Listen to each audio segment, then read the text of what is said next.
Guys, welcome to my channel. তো কেমন আছো সবাই? আশা করি সবাই ভালো আছো।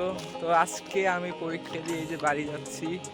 পরীক্ষা শেষ, পরীক্ষা মোটামুটি ভালো হয়েছে, ফেল ফেল হবে না। টেস্ট পরীক্ষা। তো ভিডিওটা বানিয়েছি এই কারণে যে এখানে আমরা কোনো গাড়ি পাচ্ছিলাম না, আর দেখতে পাচ্ছ জায়গাটা খুবই সুন্দর, অন্যরকম একটা হাওয়া দিচ্ছিল। তো ভাবলাম তোমাদের সাথে শেয়ার করি।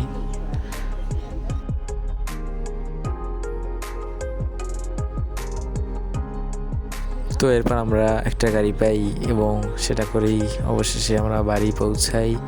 তো আমার চ্যানেলটাকে লাইক, কমেন্ট, শেয়ার, সাবস্ক্রাইব করে দেবে। তো পরের ভিডিওতে আবার দেখা হবে। সে পর্যন্ত সবাই ভালো থাকো, সুস্থ থাকো। এইটুকু সময় সঙ্গে থাকার জন্য অসংখ্য ধন্যবাদ। বাই।